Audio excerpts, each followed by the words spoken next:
Hello, I'm Caitlin Griffith, and this is my speech about caffeine addiction. For my audience, I have Jason Kirby, my mom, Marilyn Griffith, my dog, Alice, my dad, Michael Griffith, and my friend, Noah Perez. All right. If you could, or I'll have Jason be the cameraman. All right. Can you see the TV screen from where you are? All right. I will show you a little clip of this video.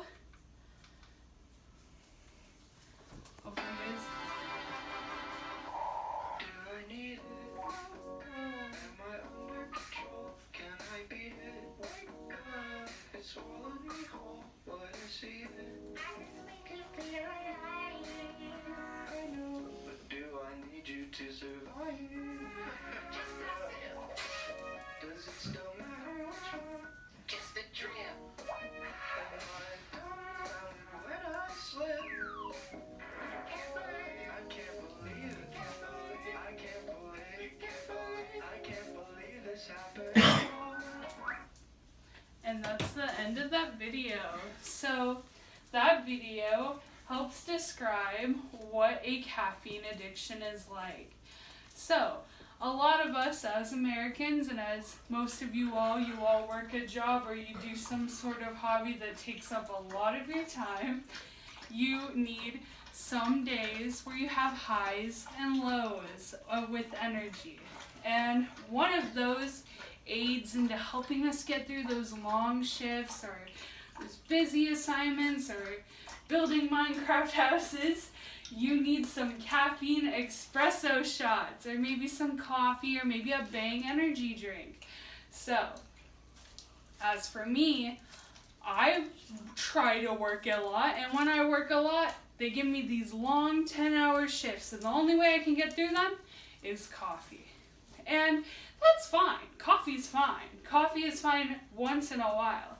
But when you start to do it every single day, you may develop a caffeine addiction.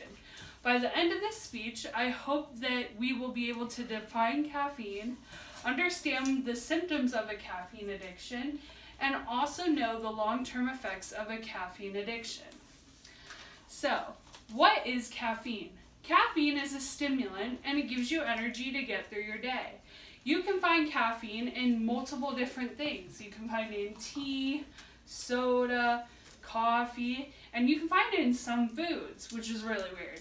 So, according to kuakini.org, over 90% of Americans will consume coffee every day, and over half of those Americans will consume over 300 milligrams of caffeine.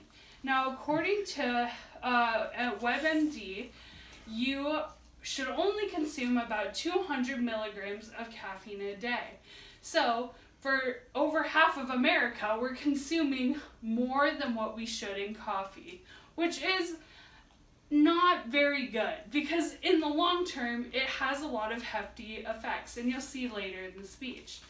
So, with caffeine addiction, you can start to notice that every now and then, after you go a while without caffeine, or maybe if you have too much caffeine, you'll notice negative effects. Like, I tend to get very heavy headaches whenever I don't have coffee, which is weird because coffee is supposed to treat headaches. It gives you a chemical that can help with those headaches that you get from fatigue and tiredness.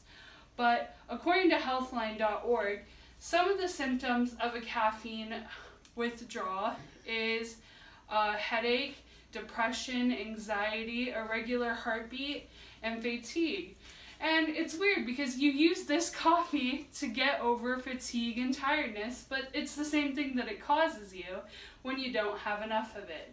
It likes to remind you, hey, this is what you are without me, which is kind of annoying.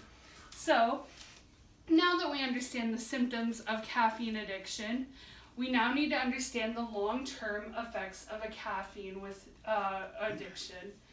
And according to the Alcohol Drug Foundation, you can develop sleep disorders, tremors, heartbeat, irregular heartbeat, and seizures.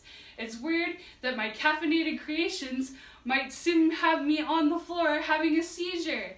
That's crazy. None of us should ever have a seizure because we just drank a couple of coffees every single night. That's insane.